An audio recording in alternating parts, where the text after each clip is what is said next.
السلام عليكم ورحمة الله وبركاته. حبايبي وحشتوني كتير، عاملين ايه؟ يا رب تكونوا بألف خير. تعالوا نعمل مع بعض النهاردة برام الرز المعمر الفلاحي. هنعمله سادة خالص من غير لحمة ولا اي حاجة. شايفين الجمال؟ شايفين البرام بتاعنا شكله عامل ازاي؟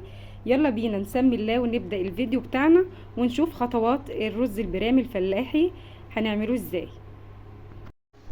اول حاجة حبايبي هنعملها عندي معلقتين من الزبادي، هنحطهم طبعا في الطاجن اللي هنعمل فيه، وهنزل بعد كده بمعلقتين برضو من الكريمة،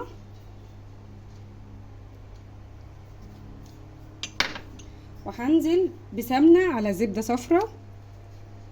طبعا احنا عارفين الرز برام بيبقى دسم، انا ما بستخدمش طبعا في البرام، في الرز برام زيت خالص. هاجي بعد كده عند الرز بتاعي، رز مصري عادي مغسول كويس جدا ومصفياه،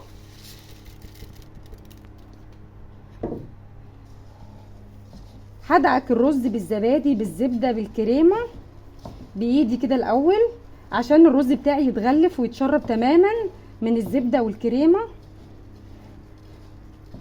الزبادي يا جماعه بيخلي الرز بتاعي طري وبيديك طعم الرز المعمر الفلاحي، يبقى جميل جدا. عشان ما تستغربوش وتقولوا زبادي مع الرز المعمر، بيبقى حلو جدا. جربوه مش هتندموا خالص.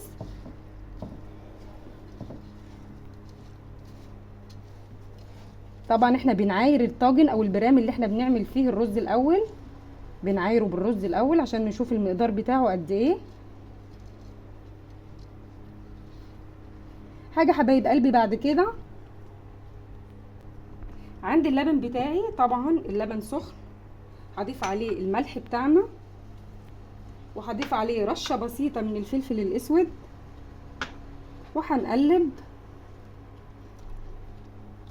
طبعا الوش ده مش هنشيله عشان هيدينا طبعا شكل حلو للبرام بتاعنا، مش هنشيل وش اللبن.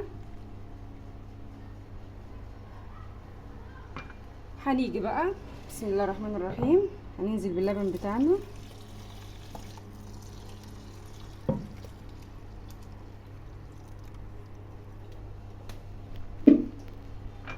نقلب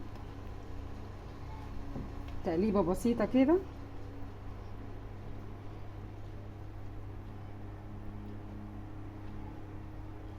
طبعا الفرن عندي بيكون سخن، انا بولع عندي الفرن من تحت وبولع الشوايه من فوق، ونحط البرام بتاعنا او الطاجن بتاعنا على الشبكه في النص. اول ما البرام بتاعنا بياخد لون حلو كده من فوق بنطفي الشوايه وبنسيب الطاجن بتاعنا زي ما هو على الشبكه في النص لحد ما يستوي. هقول لكم بقى الخطوه اللي بعد كده، هنضيف طبعا بقى على الوش بقيه الكريمه اللي كانت عندي،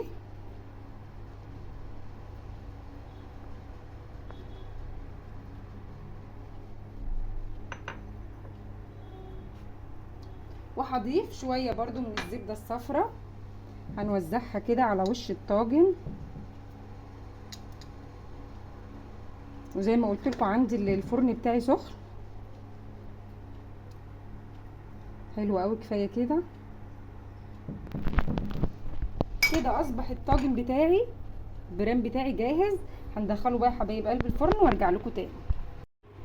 كده يا حبايبي خلاص انا طلعت البرام بتاعي من الفرن، شايفين شكله عامل ازاي؟ بسم الله ما شاء الله، الزبده والقشطه مخليين ريحته وشكله وطعمه طبعا تحفه جدا. هوريكم طبعا شويه منه الرز عامل ازاي من جوه.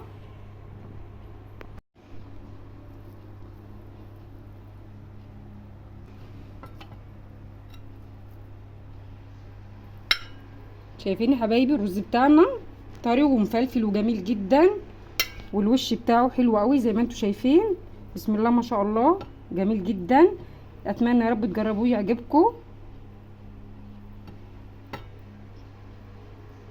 شايفين الرز مفلفل وجميل ازاي وطري في نفس الوقت.